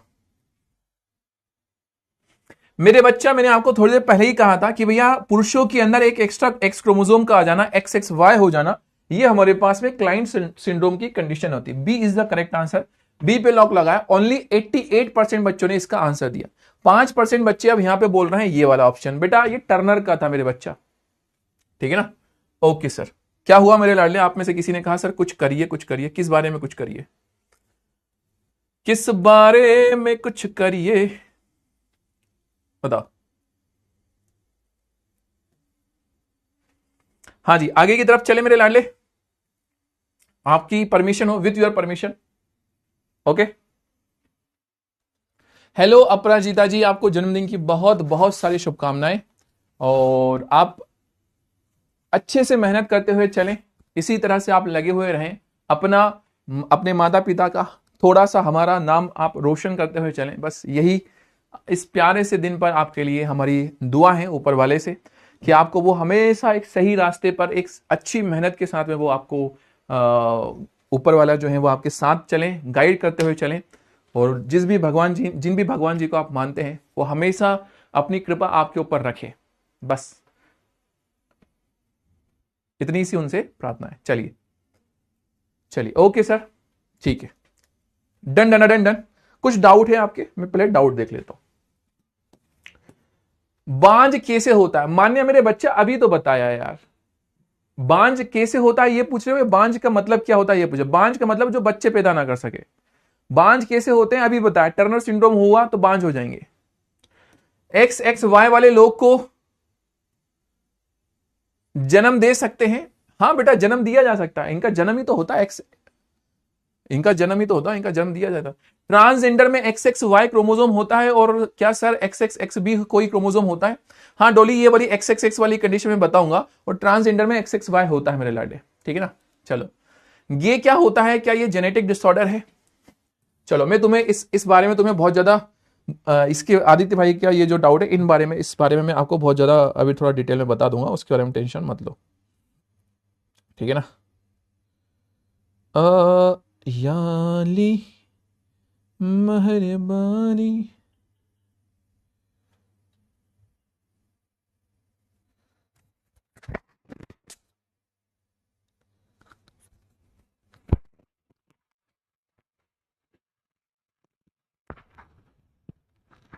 चलो हाँ जी, एक ही क्रोमोसोम एक्स आया है फिर में थोड़ी ना होगा। हे भगवान सर, एक ही क्रोमोसोम एक्स आया है, पेयर में थोड़ी ना आया है, तो हम, हे भगवान उठा ले मुझे, आज ही ले चल, अब नहीं रहना मुझे यहां पर, नहीं रहना भगवान। शीतल जी ने कहा सर एक ही क्रोमोसोम एक्स आया है, पेयर में थोड़ी आया है, तो हमने उसे 27 क्यों किया। हे भगवान जी, काहे हमें ये दिन दिखा रहे हो तुम, हमने कौन सा जुल्म किया था भगवान जी। भैया मनुष्य के अंदर टोटल 23 जोड़े गुणसूत्र होते हैं।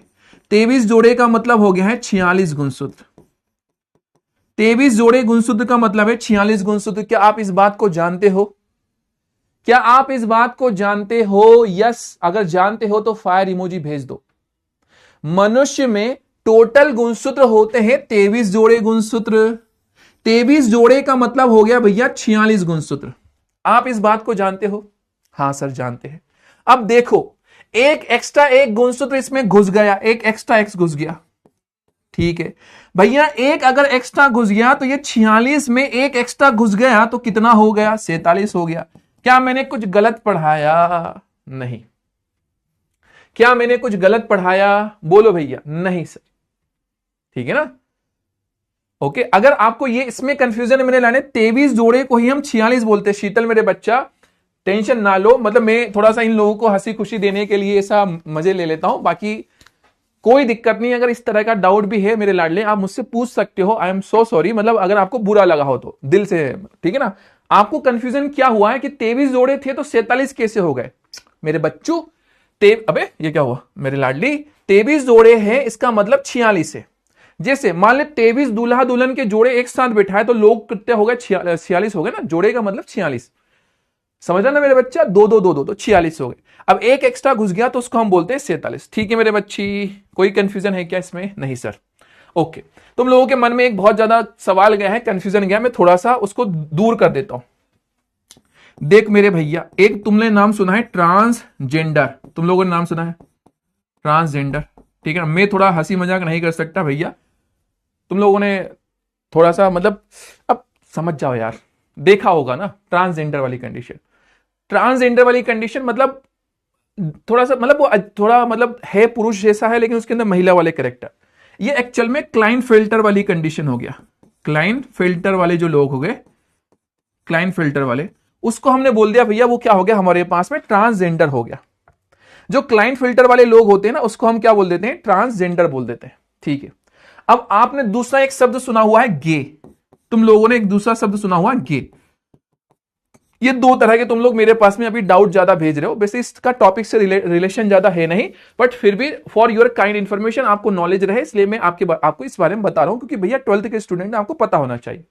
ट्रांसजेंडर का मतलब हो गया क्लाइनफिल्टर, मतलब पुरुष जो महिला के जैसे हो, पुरुष जो कि महिला के जैसे हो, या फिर महिला जो पुरुष के जैसी, मतलब कुछ भी हो, ठीक है ना, क्लाइनफिल्टर। या फिर जो टर्नर वाली जो कंडीशन होगी ना, इसको हम ट्रांसजेंडर बोल देते हैं।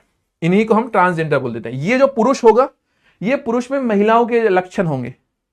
इसके पास में इसके जो पेनिस वगैरह है ये प्रॉपर बने हुए नहीं रहेंगे, ये सब कहानी रहेगी सेम एज इट इज। इधर भी कहानी रहेगी कि भैया वो स्पेसिफिक नहीं है, जेंडर स्पेसिफिक नहीं है। अच्छा ठीक है।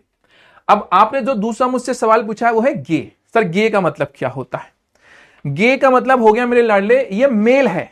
ये क्या होता है? पुरुष, ठीक है ना। ये पुरुष है, पुरुष। गे मतलब ये पुरुष है, पुरुष। अच्छा पुरुष है, उसको ऊपर से नीचे तक कहीं कोई कमी नहीं है। ऐसा नहीं है कि उसके अंदर कोई क्रोमोसोम एक्स्ट्रा हो गया या कम, ना, उसको कोई समस्या नहीं। वो पुरुष है, वो पुरुष है, लेकिन उसको पुरुष पसंद है। क्या आपको मेरी बात समझ में आई? पुरुष है लेकिन उसे पुरुष क्या है? पसंद है। तो उसे हम बोल देते हैं वो गे है। क्या आपको मेरी बात समझ में आई?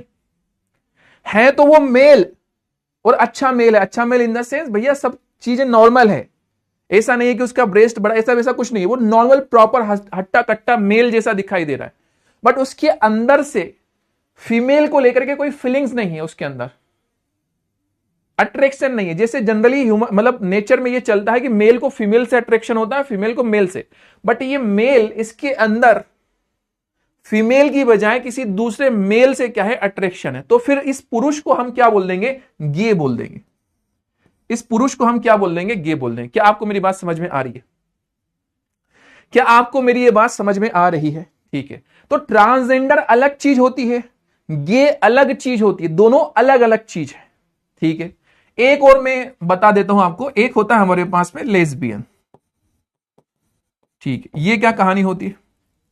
ये महिला है, ये क्या है मेरे बच्चा? महिला है, लेकिन इस महिला को पुरुष की बजाय महिला पसंद है। इस महिला को कोई महिला पसंद है। अब पसंद इन द सेंस वो पसंद नहीं कि generally bestie, oh my God my bestie, वो वाली पसंद नहीं। पसंद इन द सेंस शादी वाली पसंद, समझ पा रहे हो? उन्हें कहा शादी में जो, तो इसी से मतलब समझ पा रहे हो ना, सेक्सुअल एक्टिविटी वाइज भी भैया उसको महिला पसंद आ रही है। तो इस महिला को जिसे कि कोई महिला पसंद आ रही है उसे हम लेस्बियन बोलेंगे। ठीक है ना? ये दोनों की दोनों गे और लेस्बियन जो होते हैं ना, इनका शरीर क्या होता है मेरे लाडले? सामान्य होता है। इनका शरीर क्या होता है? सामान्य। और ये बच्चे भी पैदा कर सकते हैं, बच्चे पैदा कर सकते हैं, बच्चे पैदा कर सकते हैं। मेरी बात समझ में आ गई? लेकिन ट्रांसजेंडर के साथ में ऐसा नहीं होता। इनका जो शरीर होता है ना वो असामान्य है, मतलब शरीर ठीक ठाक नहीं है, पेनिस वगैरह या फिर वेजाइन, ये पेनिस वगैरह सही साट नहीं है, और ये बांझ होते हैं, मतलब ये बच्चे पैदा नहीं कर सकते, बांझ होते हैं। अब जैसे ही मैंने आपसे बोला कि ये बांझ होते हैं, तो आपके मन में सवाल आ गया कि सर फिर ट्रांसजेंडर आते कहां से? मेरे लाडले, कोई हस्बैंड वाइफ ने शादी की, उनका बच्चा हुआ और उनका बच्चा ट्रांसजेंडर पैदा हो गया, उसमें क्रोमोसोम आगे पीछे हो गया, दैट्स व्हाई वो ट्रांसजेंडर पैदा हो गया। तो इस तरह से ट्रांसजेंडर का जन्म होता है। ठीक है ना?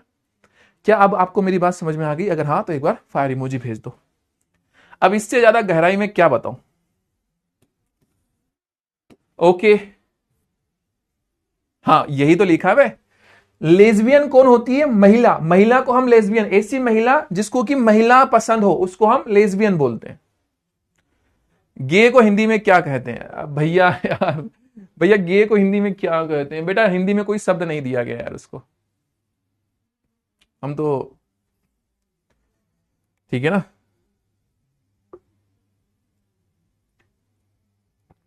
हिंदी में उसको कोई शब्द नहीं है।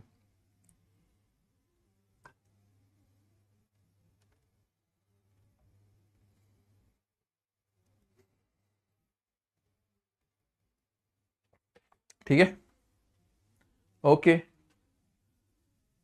यस, LGBTQ होते हैं। एक बहुत प्यारा सा शब्द चलता है,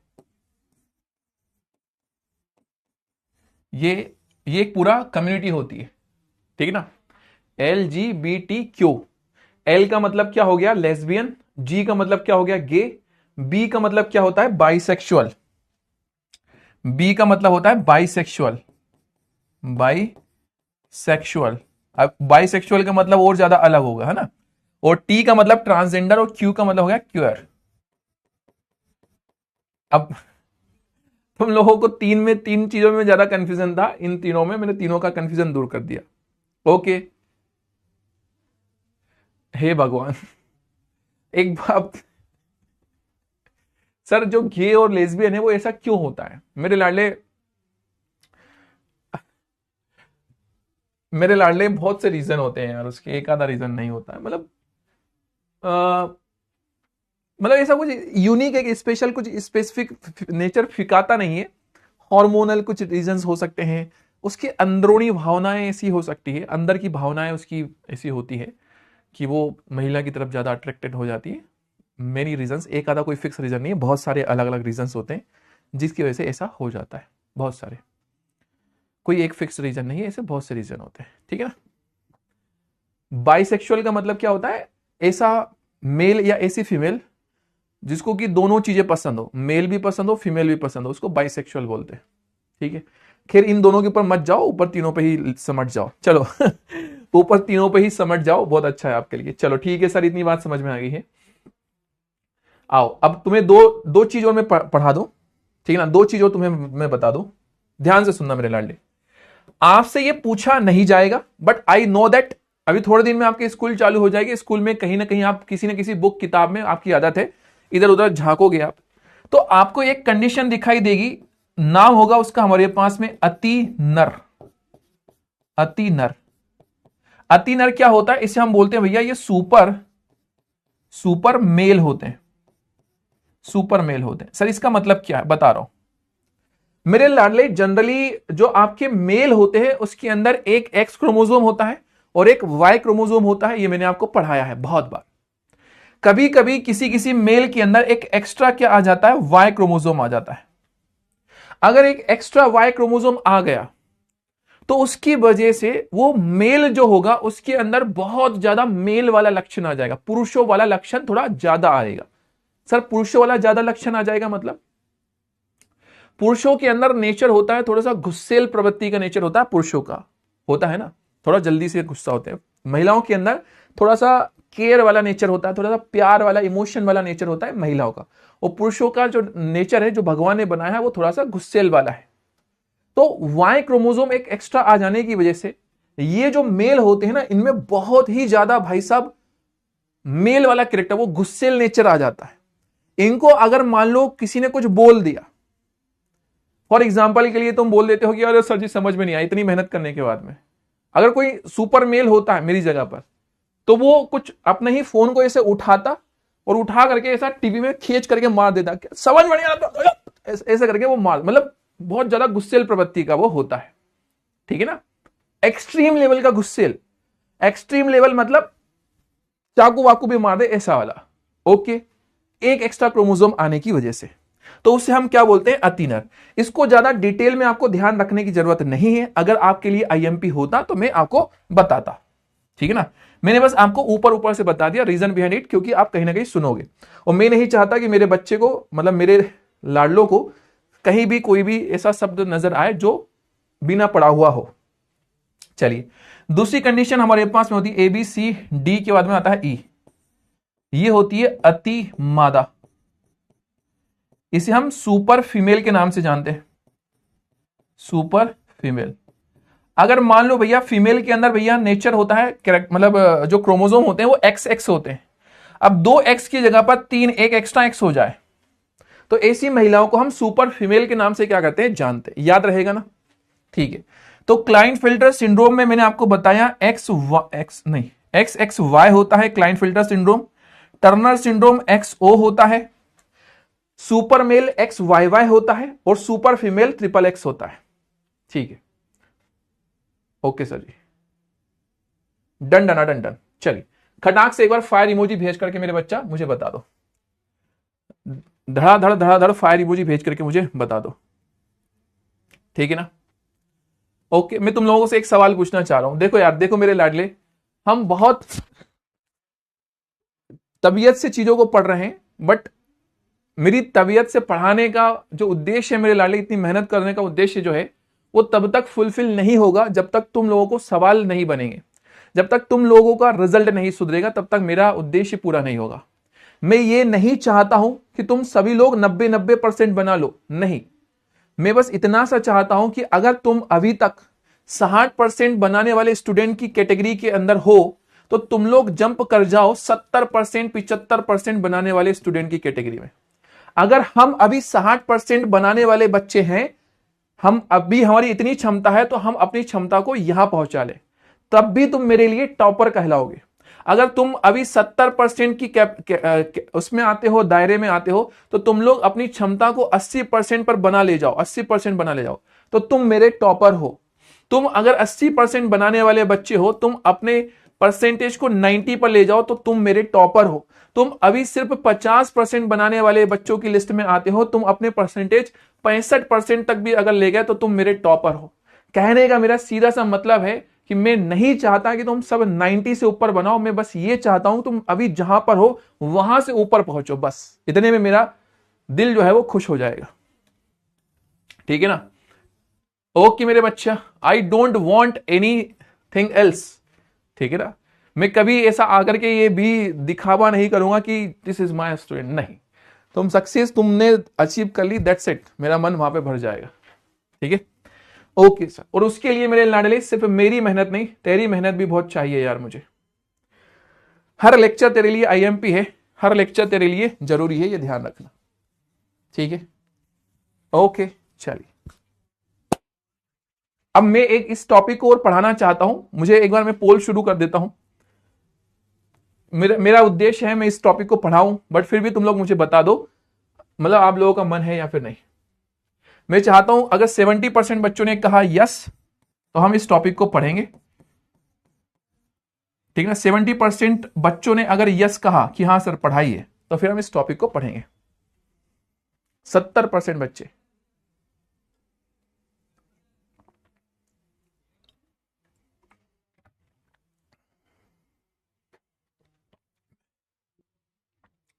बताओ। बहुत प्यार से, क्योंकि तुम लोगों का मन जब तक नहीं होगा तब तक मेरा पढ़ाने का जो एनर्जी है वो मजा नहीं दे पाई।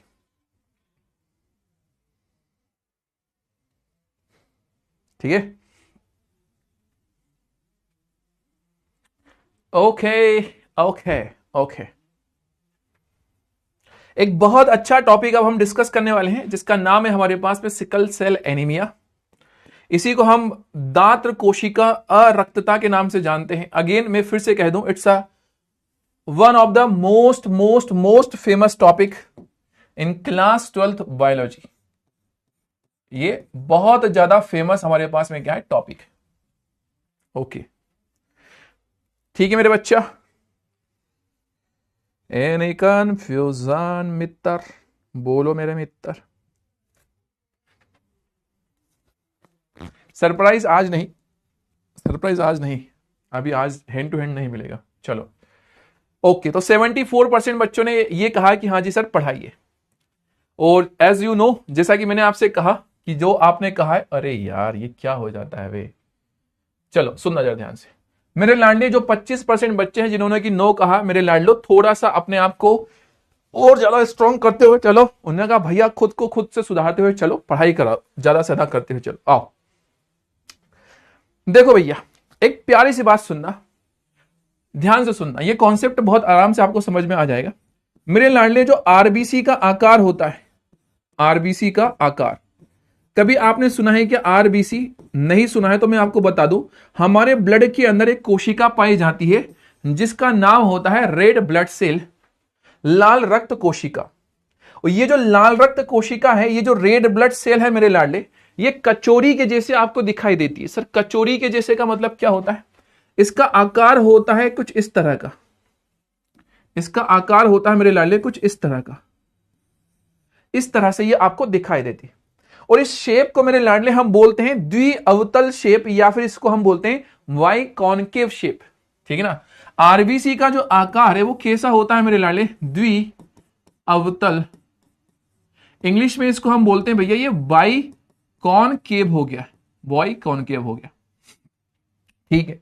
अब मेरे बच्चा, जैसा कि मैंने आपको तबीयत से इस चैप्टर में पढ़ाया है कि हमारे शरीर के अंदर कोई भी चीज अगर है तो उसको डिसाइड करने के लिए एक जीन काम करता है।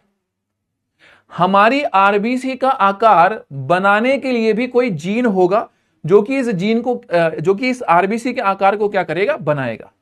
हमारी हाइट को बनाने के लिए, हमारे ब्लड ग्रुप को बनाने के लिए, हमारी स्किन के कलर को बनाने के लिए जीन होते हैं। वैसे ही हमारी इस आरबीसी के आकार को बनाने के लिए क्या होते हैं? जीन होते हैं। ठीक है भैया। तो आरबीसी को निर्धारित करने के लिए, आरबीसी का आकार बनाने के लिए, आकार बनाने के लिए, ठीक है ना, आकार का हमारे पास में क्या होता है? जीन होता है, आकार का जीन। आरबीसी के जो आकार है, आरबीसी के आकार का, नहीं यार लाइन जम नहीं रही, आरबीसी के आकार को, आरबीसी के आकार को निर्धारित करने वाला हमारे पास में क्या होता है, एक जीन होता है। निर्धारित करने वाला हमारे पास में क्या होता है, एक जीन होता है।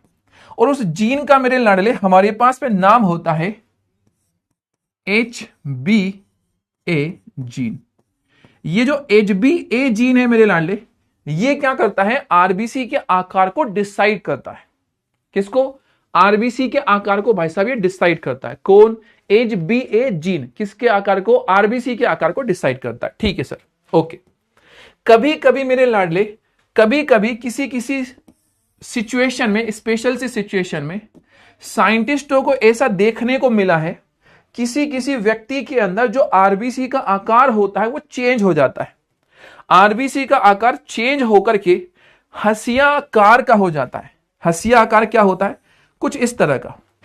ये जो शेप होता है आरबीसी का, इसे हम बोलते हैं द्विअवतल शेप, वाई कॉन्केव शेप बोलते हैं।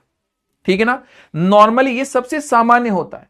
जनरली आप सबके अंदर जो आरबीसी दिखाई दे रही है वो यही वाली है, बाई कॉन्केव आरबीसी। बट कभी कभी किसी मनुष्य के अंदर ऐसा हो जाता है कि आरबीसी का जो आकार है वो कैसा हो गया, इस तरह से हो गया। इस आकार को मेरे लाडले हम क्या बोलते हैं? हसियाकार बोलते हैं। ठीक है ना। इसका जो ये जो आकार आपको दिखाई दे रहा है, इस आकार को मेरे लाडले हम क्या बोल रहे हैं? ये हसियाकार हो गया। हसियाकार। हसियाकार का मतलब क्या हो गया?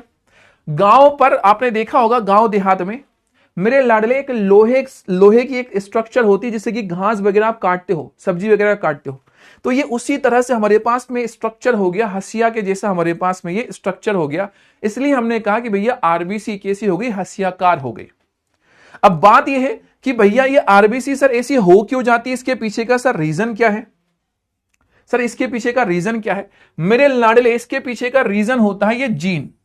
हमें यह पता है कि आरबीसी के आकार को डिसाइड करने वाला एक जीन होता है जिसका नाम होता है HbA जीन। इस जीन में अगर चेंज हो जाए, इस जीन की जगह पर, HbA जीन की जगह पर एक दूसरा जीन जिसका नाम होता है HbS जीन, अगर ये जीन आ जाए, HbS जीन आ जाए, तो ऐसी सिचुएशन में आरबीसी का आकार कैसा हो जाता है? हसियाकार हो जाता है। आरबीसी का जो आकार है वो हसियाकार हो जाता है। ठीक है सर।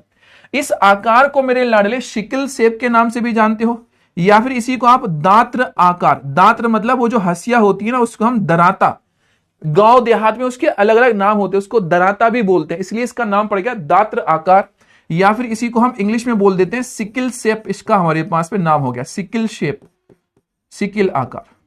ठीक है ना। मेरी बात इतनी आपके दिमाग में मेरे बच्चा जानी ही जानी चाहिए, 101% जानी चाहिए, क्योंकि बहुत आईएमपी टॉपिक है और मैंने बहुत आराम से बताया है। आरबीसी का आकार बाई कॉन्केव द्विअवतल होता है इस तरह से, और इसके आकार को डिसाइड करने के लिए एक जीन होता है जिसे हम HbA जीन कहते हैं। कभी कभी किसी सिचुएशन में इसका आकार चेंज होकर के हसियाकार, दात्राकार या सिकल शेप हो जाता है। इसके पीछे का रीजन क्या होता है? ये HbS जीन होता है। दैट्स इट, कहानी खत्म, पैसा हजम। अब यहां पर एक दूसरा कॉन्सेप्ट आपका अप्लाई होता है। आपके मेंडल साहब ने आपको यह पढ़ा रखा है कि कभी भी कोई जीन या कोई अलील अकेले काम नहीं कर सकता। आपके मेंडल साहब ने यह आपको पढ़ा रखा है। आप इस बात को बखूबी जानते हो कि इस HbA जीन की अकेले की इतनी औकात नहीं है कि यह अकेला आरबीसी के आकार को डिसाइड कर सके। क्या आपको लगता है कि यह HbA जीन अकेला आरबीसी को शेप को बना सकता है? तो नहीं सर, इसके लिए जरूरी है कि यह जोड़े में प्रेजेंट हो। अब जीन जब जोड़े में प्रेजेंट होगा तभी क्या करेगा? काम करेगा। इस चैप्टर को शुरू करने के पहले, चैप्टर के स्टार्टिंग में ही मैंने आपको यह बात बताई है कि भैया जीन जब जोड़े में होते हैं तभी काम करते हैं। तो भैया HbA जीन ने किसके साथ में जोड़ा बनाया? HbA जीन के साथ में जोड़ा बनाया। ठीक है सर। अगर ये वाली सिचुएशन हमारे पास में आई तो क्या फिर सर ये HbA जीन काम करेगा? बिल्कुल बेटा, अगर इसने जोड़ा बना लिया तो ये काम करेगा। ठीक है। मान लो HbA जीन के साथ में सर HbS जीन आ गया तो तब ये क्या काम करेगा? बिल्कुल बेटा, अब ये जीन काम करेंगे। सर जी HbS ने अगर जोड़ा बना लिया HbS के साथ तो क्या काम होगा? बिल्कुल काम होगा, आरबीसी का शेप बनेगा। हमारे पास में 3 जोड़े बनते हुए दिखाई दिए। कितने जोड़े? 3 जोड़े हमारे पास में बनते हुए दिखाई दिए। ओके मेरे लाडले, ठीक है सर जी। इसमें कोई कंफ्यूजन नहीं सर, इसमें कोई कंफ्यूजन नहीं। मेरे बच्चा, मेरे गुल्लू, मेरे प्यारे से चुल्लू, तो इस बात को जानता है मेरे बच्चा कि जब हमारे पास में एचबीए जीन होगा तो एचबीए जीन का काम होता है आरबीसी के आकार को कैसा बनाना, बाइकॉन्केव आरबीसी बनाना। मतलब सामान्य आकार की हमारे पास में क्या बनेगी, आरबीसी बनेगी। बिल्कुल सर। तो जब हमारे पास में एचबीए जीन प्रेजेंट होगा तो हमें सामान्य आकार की क्या दिखाई देगी, सामान्य आकार की हमारे पास में क्या होगा, आरबीसी दिखाई देगी। ठीक है ना, इसमें हमें कोई समस्या है ही नहीं, क्योंकि आपने बता रखा है एचबीए जीन बाइकॉन्केव बनाता है, सामान्य शेप को बनाता है। ठीक है ना, सामान्य आकार को बनाता है। ओके ठीक है सर। अब अगली बात जरा ध्यान से सुनो। मान लो भैया एचबीएस जीन किसी के अंदर प्रेजेंट है, तो ऐसे व्यक्ति के अंदर की जो आरबीसी होगी उसका आकार क्या हो जाएगा, तो वो हंसियाकार आरबीसी हो जाएगी। उसके अंदर की जो आरबीसी है वो कैसी हो जाएगी, हंसियाकार आरबीसी हमारे पास में हो जाएगी। और ये जो व्यक्ति होंगे, ऐसे व्यक्ति जिसके अंदर मेरे लाडले हंसियाकार आरबीसी प्रेजेंट होगी, ऐसे व्यक्ति जिसके अंदर हंसियाकार आरबीसी होगी मेरे लाडली, वो क्या हो जाएंगे, मर जाएंगे, मृत। ठीक है ना, ये व्यक्ति जो होते हैं ये मर जाते हैं, ये व्यक्ति मर जाते हैं। ये जो व्यक्ति है जिसके अंदर हंसियाकार आरबीसी होती है, ये क्या हो जाते हैं, मर जाते हैं। क्यों सर, ऐसा क्यों हो गया, क्योंकि उनके शरीर की सारी आरबीसी का शेप क्या हो गया है, सिकल शेप हो गया। और उनकी बॉडी के अंदर आरबीसी का काम होता है ऑक्सीजन को पहुंचाना। आरबीसी ही उसका आकार चेंज कर चुकी है, बदल चुकी है, छोटी हो गई है, तो उनके शरीर में प्रॉपर ऑक्सीजन पहुंचती नहीं और ऐसे व्यक्ति चल बसते हैं, मर जाते हैं। ठीक है सर, अगर सामान्य आकार की आरबीसी है तो क्या होगा, बेटा सामान्य आकार है तो ये व्यक्ति तो जिंदा रहेंगे, ये व्यक्ति जिंदा रहते हैं। हमारे अंदर जो आरबीसी है वो कौन सी है, यही तो वाली है, हमारे अंदर बाइकॉन्केव आरबीसी है। हमारे अंदर जो जीन है वो एचबीए जीन है, मेरे अंदर, आप सभी के अंदर। ठीक है सर। अगली बात जरा ध्यान से सुनो, यहां पर है एचबीए और एचबीएस जीन। आपको यह पता है कि जब दो अलग अलग जीन प्रेजेंट होते हैं तो हमने बहुत सारी अलग अलग कहानियां सुन रखी है। मेंडल ने यह कहा था कि जब दो अलग अलग जीन उपस्थित हो तो दो में से कोई सा एक जीन काम करता है, यह मेंडल ने कहा था। पर हमने तो कुछ ऐसे भी केसेस पढ़े हैं जिसमें कि ये देखा था हमने कि दो अलग अलग जीन प्रेजेंट हो तो कभी कभी दोनों जीन काम कर जाते हैं, या कभी कभी वो दोनों प्रॉपर तरीके से काम नहीं कर पाते। हमने पढ़ा है, मैंने आपको प्रभाविता पढ़ा रखा है, मेंडल का चीजें पढ़ा रखी है, मैंने आपको अपूर्ण प्रभाविता पढ़ा रखी है, मैंने आपको सह प्रभाविता पढ़ा रखी है, मैंने आपको बहु युग्म विकल्पिता पढ़ा रखा है, मैंने आपको बहुजीनी वंशागति पढ़ा रखी है। थोड़ा सा अगर आप अपने दिमाग को यूटिलाइज करेंगे तो आपको यह याद आना चाहिए कि मैंने सिकल सेल एनीमिया है, यह कहीं ना कहीं एग्जाम्पल में लिखा चुका हूं, मैं कहीं ना कहीं मैंने एग्जाम्पल में लिखाया है। अगर आपको याद आया है तो कमेंट सेक्शन में मुझे एक बार बता दो। और मैंने जब ये लिखाया था तब मैंने वहां पर ये कहा था, मेरे बच्चा इसी चैप्टर के अंदर तुझे आगे आने वाले उसमें मैं पढ़ाऊंगा। ठीक है ना, जरा खटाक से बताओ कि कहां पर हमने पढ़ाया था, बता दो जरा खटाक से, कहां पर पढ़ाया था, कहां पर पढ़ाया था, कहां पर पढ़ाया था, कहां पर पढ़ाया था, कहां पर पढ़ाया था।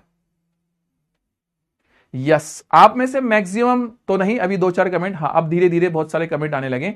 सर आपने हमें सह प्रभाविता में यह पढ़ाया था, सिकल सेल एनीमिया का एग्जांपल सर आपने हमको सह प्रभाविता में पढ़ाया था। मेरे बच्चा, मैंने आपसे कहा था कोडोमिनेंस में कि बेटा जी जब दोनों जीन एक साथ काम करते हैं तो उससे हम सह प्रभाविता बोलते हैं। यहां पर एचबीए जीन और एचबीएस जीन, ये दोनों ही जीन मेरे लाडले काम करेंगे। तो इन ऐसे व्यक्ति जिसके अंदर मेरे लाडले एचबीए और एचबीएस जीन पाए जाएगा, उन व्यक्तियों के अंदर मेरे लाडले, उन लोगों के अंदर जिसमें एचबीए और एचबीएस जीन दोनों एक साथ होंगे, उन लोगों के अंदर मेरे लाडले सामान्य आकार की आरबीसी भी होगी प्लस हंसिया आकार की आरबीसी भी होगी। दोनों तरह की आरबीसी प्रेजेंट होगी। मान लो 1000 आरबीसी अगर बाइकॉन्केव शेप है, तो 1000 हमारे पास में कौन सी वाली होंगी, हसियाकार आरबीसी होंगी।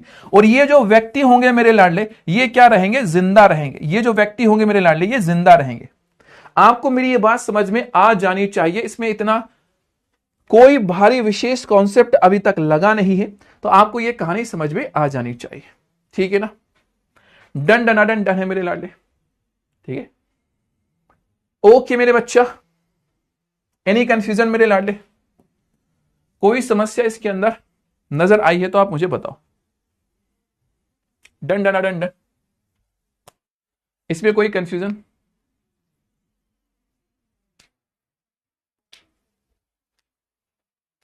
ठीक ना। इसमें दो तरह की ये जो व्यक्ति होंगे इसमें दो तरह की आरबीसी होगी। तो इस धरती के ऊपर मेरे लाडले एक तो एचबीए वाले व्यक्ति पाए जाते हैं और एचबीएस वाले, और ये वाले व्यक्ति जो होते हैं धरती पर नहीं पाए जाते, मर जाते हैं, ठीक है ना। चलो आज के इस क्लास को हम यहीं पर भैया पूर्ण विराम दे रहे हैं। सिकल सेल एनीमिया अभी पूरी तरह से समाप्त नहीं हुआ है। मुझे आगे एक बहुत प्यारा सा कॉन्सेप्ट अभी आपको समझाना है, बट आई नो दैट कि उसमें मुझे 15 मिनट के समथिंग में लगेगा, और मैं नहीं चाहता कि मतलब आपको ये टॉपिक थोड़ा ज्यादा हैवी लग जाए, इसलिए उसे हम आगे की उस पर क्लियर करेंगे, ठीक है ना।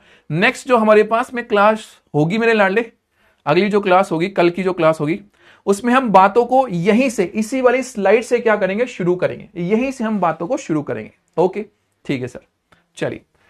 आई होप सो आज का ये सेशन आपको अच्छा लगा हो, प्यारा लगा हो और बढ़िया लगा हो, ठीक है ना। Thank you so much. अपना ध्यान रखिएगा और बहुत अच्छे से रहिएगा मेरे लाडले। पढ़ाई करते हुए रहिएगा, मेहनत करते हुए रहिएगा।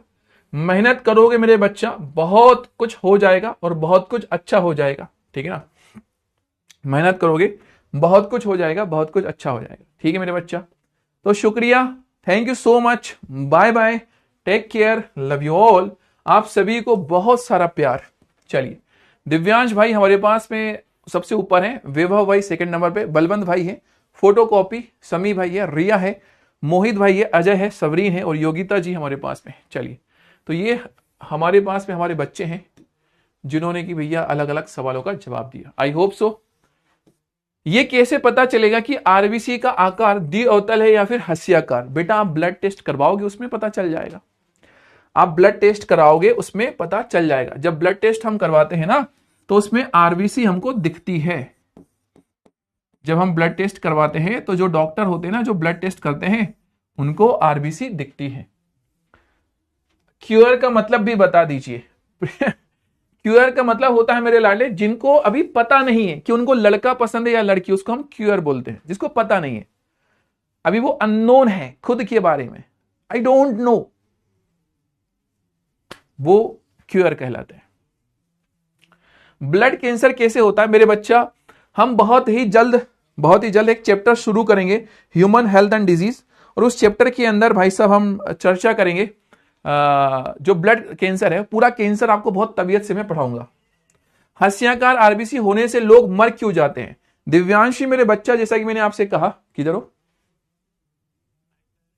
हो? अच्छा चलो ठीक है, बच्चे याद कर रहे थे भाई। चलो ठीक है। हाँ हाँ है। हाँ वो जरूरी भी है तुम्हारे लिए, ठीक है। हाँ जी, तो सुनना, मेरी बात सुनना जरा ध्यान से। हस्याकार आरबीसी होने से लोग मर क्यों जाते हैं मेरे बच्चा? आरबीसी का आकार छोटा हो गया तो बॉडी के अंदर प्रॉपर तरीके से ऑक्सीजन नहीं पहुंच पा रही, इसकी वजह से लोग निपट सुलट जाते हैं। और हमारे शरीर के अंदर एक ऑर्गन होता है जिसका नाम होता है स्प्लीन, प्लीहा नाम होता है। वो प्लीहा जो होता है वो प्रॉपर तरीके से अच्छे से अगर बनी हुई आरबीसी नहीं है तो उसको सल्टा मतलब मार जाता है, ठीक है ना। एचबी और एचबीएस वाले ह्यूमंस नॉर्मल ह्यूमन से कैसे अलग होते हैं? यशी मेरे बच्चा, आप उनको देख करके ऊपर से नहीं बता पाओगे। देखो, मान लो फॉर एग्जाम्पल के लिए आपके बेच में 1000 बच्चे हैं, भाई मुझे भी नहीं पता, उस बच्चे को भी नहीं पता कि उसके अंदर कौन सी किस तरह की आरबीसी है, ठीक है ना।